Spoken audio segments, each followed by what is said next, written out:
Hello and welcome to one of our popular investor meets. This is Wesley. He's been one of our popular investors for about 5 years now, and he's a trader who's been very, very successful across the market.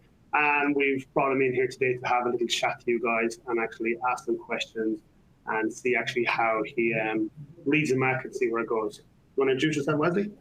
Sure. So I've been on the platform since 2015, so roughly 5 years. I am an immigrant. I'm a South African. I moved to London during the financial crisis, not the best time to move, 2008. And while I've been here, I've been working in various different types of technology, usually startups, although a fair mix. Yeah, so I live in North London, so I'm glad to be here. So you're quite close to us then? Yeah, I'm quite close to you. And why did you join eToro? It's a good question. So I've been trading in the markets in one form or another since I was 19. I made some pretty large mistakes when I first got in. But being in London, one of the financial capitals of the world, I saw that there were a lot of different companies that I could use as investment platforms. I looked around for a while, but they were all very similar.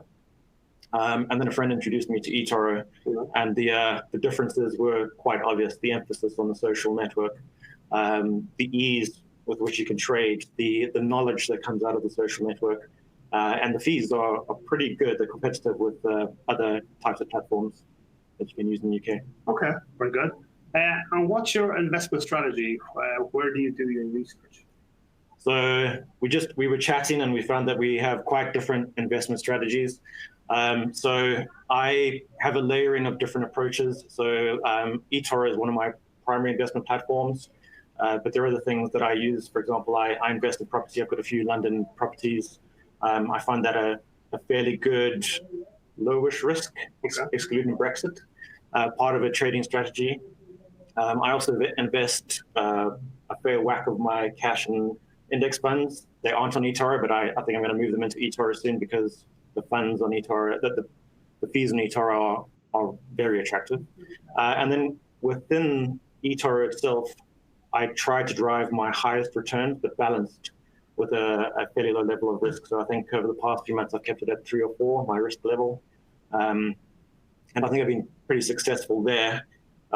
Last year, and I think, 2008, up until 2018, we'll discuss that a little bit. My strategy was to use a bit more leverage than I use now. I'm trying to eke out those better returns. My strategy now is very much as low a leverage as possible, no leverage if possible. I trade a lot of the US tech stocks, although recently I've been moving into Europe. I think Europe presents a huge opportunity, particularly the UK at the moment. And you'll see a very small portion of my portfolio is invested in cryptocurrency. Okay, so you touched on two little things there. So one of them was fees. So yeah. If you were buying the real asset with eToro, what's the fees on that? So when I buy real assets, which I usually do buy on eToro, the fees are 0. Yeah. The spread is, I think it's very low, it's very attractive, and I think you don't have any commission on the trades at the moment. Whereas other places where I'm holding my index funds, for example, they have annual fees. Some of them have management fees. The passive funds generally don't have management fees, but there'll always be a fairly chunky annual fee, which you don't have on the eToro platform. You also said that you think Europe or UK stocks have a nice potential for return. Yeah. Why is that? So I think money has poured into the US for a long time. It's something that historically, if you look at the S&P, has had average of 10% for like 50 years, right? So money generally pours into the US. However, since the vote on Brexit for the past few years, the UK has taken a beating. The companies in the FTSE 100, the companies in the FTSE 250, there's been a lot of speculation, a lot of negative sentiment. Things have dragged on for a while, and the prices no longer reflect the value in those businesses. So if anyone was in the banking stocks up until a month or two ago, they would have seen, for example, in Lloyd's or RBS, in a day or two, sometimes in a week, you would have made a 10% return, which is basically unheard of in UK banking stocks. And if you've been in for a bit longer, you've made some fantastic returns. And I think the prices are still suppressed quite a lot. But I believe that this year, business sentiment, consumer sentiment, investor sentiment are all picking up because a large part of the global geopolitical landscape, excluding a few blips, seems to be settling a little bit. Would you say that is a lot to do with Brexit, which is happening Friday, isn't it? Yes. So I think the two major big plays, and there are lots of other things going on, obviously, but in the US, Trump started a few trade wars, the China-US trade war being the biggest of the few that he started. And that seems to be settling down, going into a year where he's looking to be re-elected. And I think that he will probably try and massage the market to be a little bit less volatile, and so that he looks good. And then Brexit, we're not done yet, but we're over some of the biggest hurdles. We've got some agreement. The wheels are moving. We've got a bit more certainty for businesses, people, so companies can finally make plans based on what they think is going to happen. So I think those wrinkles have almost been ironed out. So sentiment across the board seems to be picking up. So you have about 3,000 followers at the moment, and they're quite interested in where you're putting your money, and what instruments and why. Yeah. So traditionally, I've worked in technology for a long time, 20 years plus. So I know that market. I know the things that are happening in it very well. So I used to focus a lot of my investments there. But because of the opportunities, I've lived in the UK for 10 years, so I feel like I know a little bit more about this market now, and that there were bigger opportunities coming up in the UK than in the US tech market. It's no secret that I've been waiting for a consolidation of the markets for a while. I think there's been a lot of momentum after the Santa rally. Now we've entered into earnings. Earnings are looking pretty good, so things are going higher, higher, higher, despite there being a global worry about a worldwide crisis around coronavirus. Yeah, there was also the inverted yield was that November people were talking about? Yeah. So why didn't we get into recession then? So I feel as though the market is more about psychology than actual finance.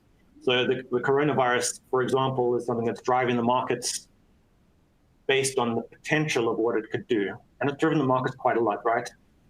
The things that people anticipating happening haven't actually happened. So the markets are a really good study of human psychology and behavior, the way people behave based on pieces of information. So if investors are willing to buy, no matter what the hell is going on, the market is going up. So what I'm looking for probably in the next month or two, next quarter or so, is I think earnings are going to continue to be pretty good overall. But I expect reality is going to set in. I think that the positive sentiment is getting more brittle. There's going to be a consolidation at some point soon. It'll last weeks, maybe a couple months. And at that point, I'm looking to get back into some companies where I've taken profit. So the likes of ASOS, RBS, Microsoft, they're particularly appealing to me. Alibaba is another one. Okay. But I believe overall, the year is probably going to be quite positive. Okay, cool. So you've been on the platform about 5 years now, and in 2008, you had a tough year. Do you want to speak to the guys about your results and what happened in 2008? Yeah, sure. So for a long time after the financial crisis, when the market started to recover, I think volatility within the market dropped to incredible lows. And I definitely made a mistake in that year. I think I was a little too complacent and didn't pivot my portfolio quickly enough. I didn't realize the volatility that Trump could induce in the markets, but I think we also had a very special situation. Trump kicked off trade wars, the yield curve inverted, and the market took it very suddenly at that point. There were concerns about inflation, so there were some big events that all happened at the same time. It was very difficult to know if they were going to play out over a year, a week, a month. And because of the low volatility leading into that, I had a portfolio that was mostly leveraged at 2 times. And when the volatility kicked in, that went the wrong way for me. So it's a mistake, one that I've learned from, and I think that all investors, no matter how great they are, or how successful they are overall, they're going to have a bad period now and again. The key is, well, 2 keys I think are you need to learn from your mistakes. Otherwise, you're going to repeat them again. And the other is don't give up. I think that the reason that a lot of investors don't make money out of the markets because when they lose, they give up, and that's not the way to play it. So we've had sort of a quantitative easing happen since 2008. Yeah. Do you think that's sustainable? This is a hot topic. So I don't think so, and I think it will probably be one of the catalysts to the next time the market has a massive correction. So there's a lot of credit sitting in the market at the moment, in different forms, slightly different forms to that created the 2008 financial crisis, but still it's ballooning. We're inventing money to drive growth. So we've created this little machine, but I think at some point, investors, there'll be some kind of catalyzing events, a piece of information that's fed out to the market, and that'll cause a sell-off that eventually becomes a large correction. And I mean, the debt cycle is a fairly well-known thing, right? So we've got a lot of debt now, more than I think ever before. What do you mean by a debt cycle? Because not everyone will understand that. So the market as a whole, or as in microcosms, as you look at it, it goes through periods of growth and contraction. Obviously, we're in a huge growth phase. I believe that we're approaching the top of the current growth phase. And at the moment, the way that the world drives growth is by the creation of debt, inventing money, allowing people to borrow money so that they can fuel business growth, country growth, growth of personal wealth, etc. But after that's happened for a while and the market deems that there's too much debt out there, we'll find that debt becomes a lot more scarce and there's a consolidation of debt. It usually happens over a few years, sometimes 1 year, sometimes 3 years. And then slowly the amount of debt in the world decreases and the market rests and the prices drop and people move into things like bonds. And then once they've rested enough, another growth phase starts. Now, you've come through the situation in 2018 and we're now at all-time highs in the likes of the market. Yeah. So you said that you feel that the market's at pretty much the top at the minute. So how would traders actually work out and see that these little subtle signs that it's about to change? So the signs depend on who you talk to, I find. I do a lot of reading, a lot of research, trying to figure out how the market has worked historically, what has caused, the eventual turn of the market, but no one is able to consistently predict the turning of the market. There are different things to look out for. So for example, earnings growth, companies' profit, the growth rate of company profits are decreasing. The amount that economies are growing is slowly decreasing. There still is growth. On some places, it's some months, some quarters, there's no longer growth. So the amount of growth in these different areas is slowing down. So I'm not sure if we're at the top just yet. And I think for the past 3 years, I've said I feel like the top is 12 to 24 months out. I think the massive consolidation of the market in 2018 pushed it out a little bit more. And at the moment, it feels like we're probably 1 to 2 years away from a consolidation again. I think this year will be a growth year, but by the end of the year, we might see growth slowing even more. So you expect it to take that long to actually for the market to topple over then? Exactly. I think a lot of people, they'll see moves in the market. So for example, the NASDAQ or the S&P 500 might drop 2 or 3% in a week and people get spooked and they're like, oh, here we go, it's happening. But actually the cycles tend to be quite long.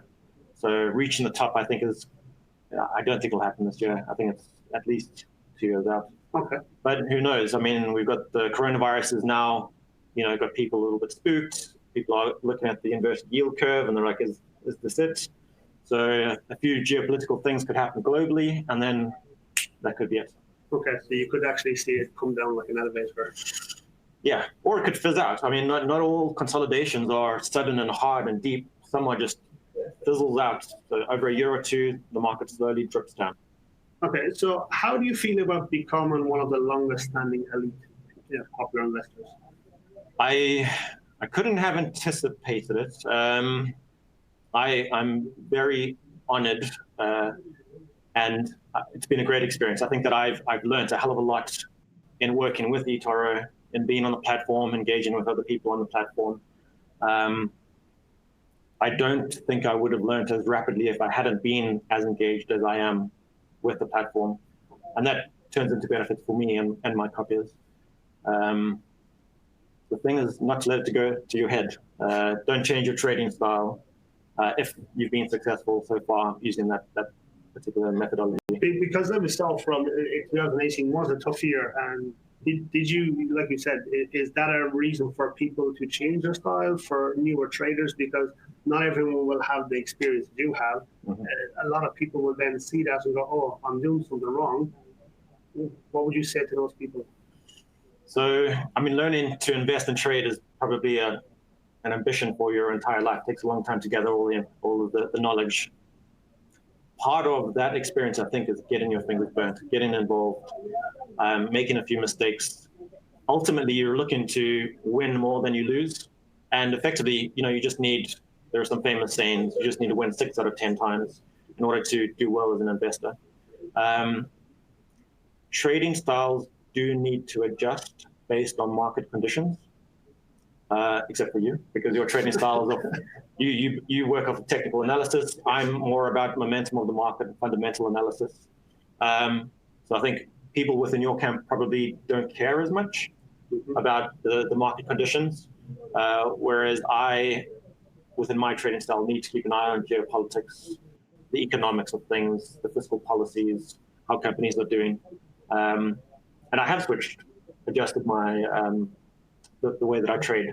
I'm almost entirely unleveraged. I was almost entirely unleveraged through the whole of last year, and probably will be through this year too. I'm going to play it cautiously. I'm not sure what volatility is going to be like, so I'll stick to that strategy for now. Just to go through this. So in 2016, you done 148%. Yeah. That's a phenomenal year. What was driven by that?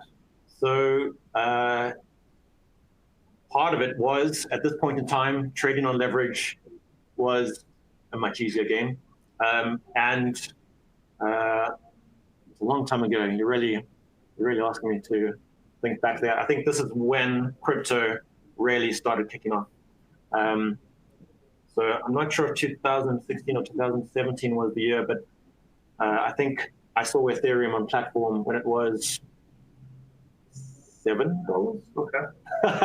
And for the first few months on the platform, it just kept on going up and up and up. So I think that there is a bit of luck in here, but also the market was good if you were leveraged. Okay. So we've seen that traders with your knowledge have good years. They also have bad years. What would you say to popular or to copy traders or people who want to get in, they jump into, and you were actually in a couple of months of a downward trend. Yeah. What would you say to people in that position after starting to follow you? Yeah. So this is, I've found myself, but also working with other investors, the hardest thing is patience. Undoubtedly, the hardest thing is patience. You can see that.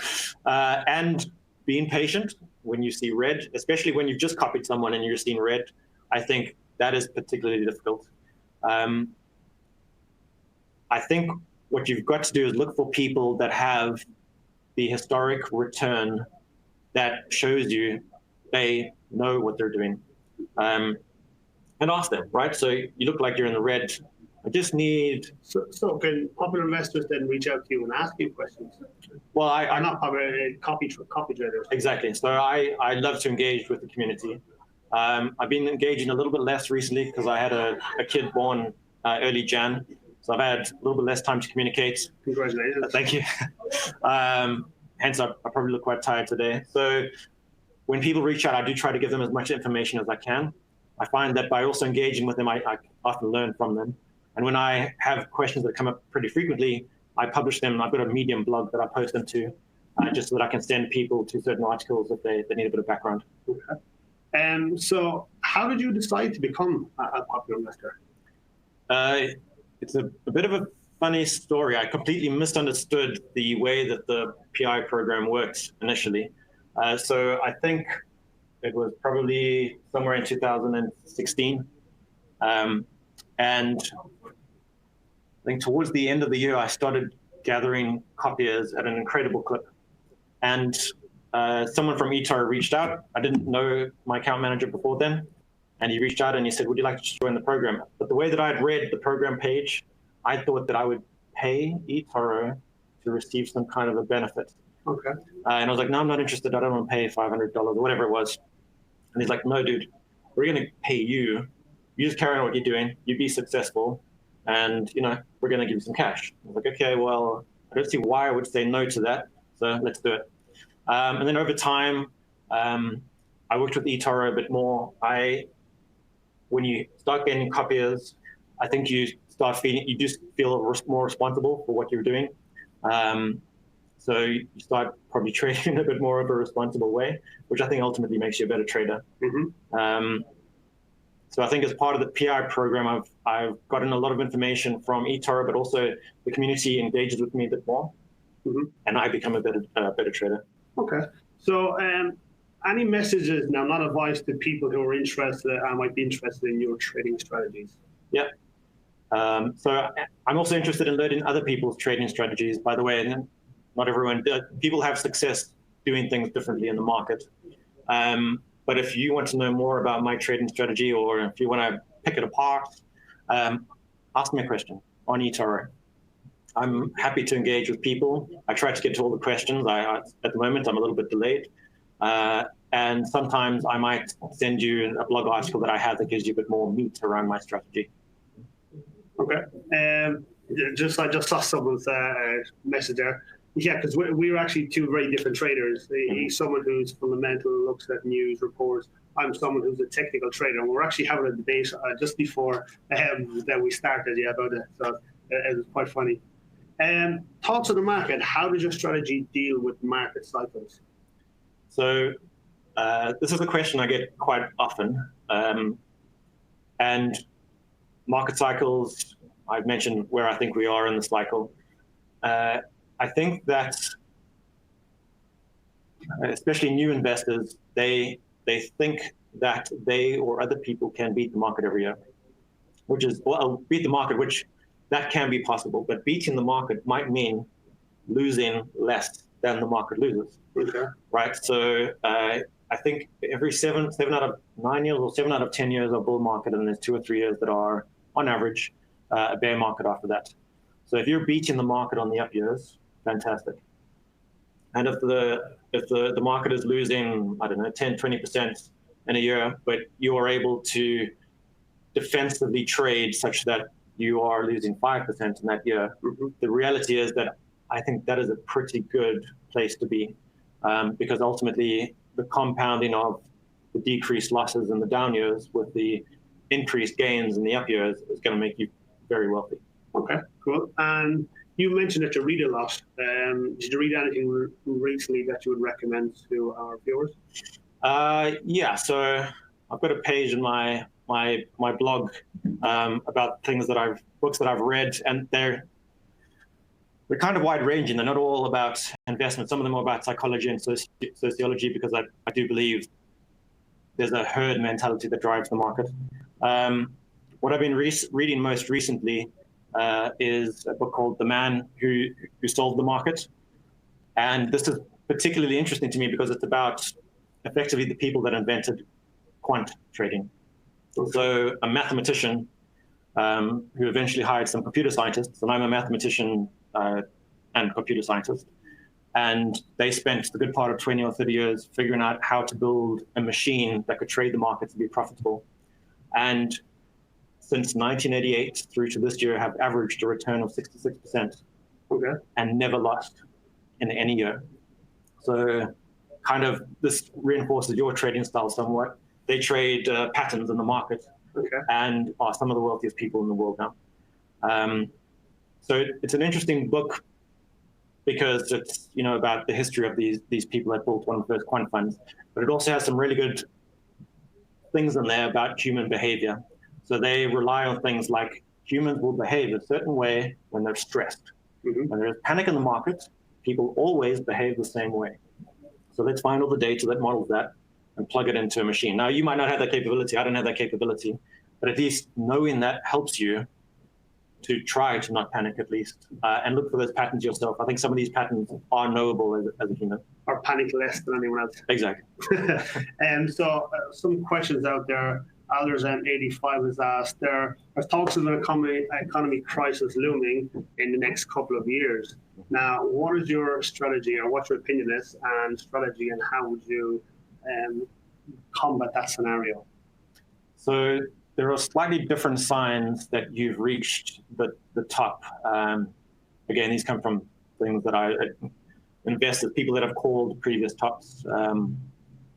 So things such as there's euphoria in the market. People think they can't lose. All of the money is piling into an ever decreasing number of stocks. Your grandma is telling you how much Amazon stock she bought recently. So I don't think this describes all economic cycles and all tops, but it does describe a hell of a lot of them. At that point, you want to start, and where you see growth slowing, maybe even becoming negative, you want to start moving out of higher risk assets into things like bonds, commodities. You might want to keep some of your stocks, because the fact that the market drops doesn't mean that individual stocks are actually worth less than they were before. Those companies could be fine. And you could, for example, Microsoft is probably going to be okay in the end and come out tops. But you would want to start looking at rebalancing your portfolio. Okay, so we have Ahmed has asked, hi Wes, where do you see XRP in 1 to 5 years from now? This is a controversial one. I have always been a fan of Ripple and XRP. I bought in a long time ago, many years ago. I think XRP was a penny or less than a penny when I originally got in. A lot of hardcore crypto traders will say that it's not a real crypto. I kind of disagree. The other thing is that their kind of centralized nature means that there's someone in charge. Now, I understand the fundamentals of having crypto be self-governing, but I feel that leadership within a technology is essential. XRP and Ripple, the company, have done very well. They've garnered a number of partnerships. There's a lot of commercial activity in the background. It confounds me that the price hasn't moved. They've got some solid deals with good banks, good international deals. I don't know where it will be eventually, but I do think that it will move hard and be one of the more successful cryptos in the long run. Okay, all right. So trading is my hobby. It says, which stock is your favorite? Nice easy one. Which stock is my favorite? Well, it could be a vegetarian who's buying Beyond Meat here before the webinar started. I'm not vegan, and Beyond Meat, I was frustrated with the price movement when it first hit the stock exchanges. I actually quite well over that. Yeah. So I'm admittedly a Tesla fanboy. I try to put that aside, but it's hard to put the emotion to one side. I have some positions that I bought fairly low, low being 250, maybe 300, and they looked like I'd bought at a price that was insane for about a year or so, but the company was just doing all the right things. Okay. And a number of my positions were over 60%, 70%. So I quite like Tesla. My long bet, though, would be Microsoft. I think Microsoft is a brand new company, has been an excellent business for the past 5 to 10 years under their new leadership. And I think they're going to start eating into Amazon's AWS market aggressively.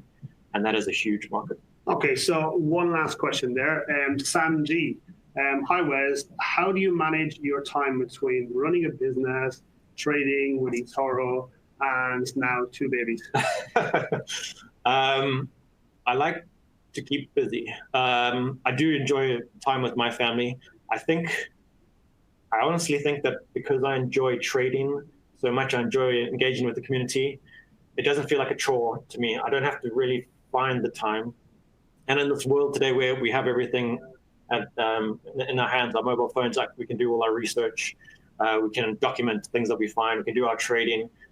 I feel like it's not that hard to fit certain activities in between others. So then I suppose, how long would you take a day or a week trading then to put it into perspective for people? It's hard. It depends on where we are, but I would say on average, at least, I'm spending 1 to 2 hours on trading. So you might not see it. That 1 to 2 hours might mean I do nothing. Mm-hmm. I might not post any information. I might not perform any trades. That research might inform, days later in terms of trades. But 1 to 2 hours is actually easy to find if you're not on Facebook, Twitter, LinkedIn all the time. I don't really watch TV very much. So you don't know about Love Island then, no? I've heard about Love Island. But no, I don't know anything. I don't know anything about it. I couldn't tell you one person in Love Island. Okay, good. Okay, guys, we're going to finish up there now. Just a little bit to tell you about. I run an educational course where I take beginners, absolute beginners, to get them to a point where they can actually see and read the charts. There's actually a little button there. Once this webinar finishes, it will say, click on the next webinar. The next webinar starts on Monday, and it is online, so you can watch it on demand if you want. But the idea of the webinar is so you can jump in, log in, and actually ask me questions live. So that link is just there at the bottom of the webinar. It'll pop up. Click on next webinar and jump in. So it is taking beginners through the market right through the end. I want to say thank you very much to Wesley. Anyone who wants to copy Wes, they can just in the top right hand corner click on copy. Or if you want to put him on your watch list and keep an eye on what he's doing, add him to your watch list as well. Look, thank you very much. Have a lovely day. Thank you.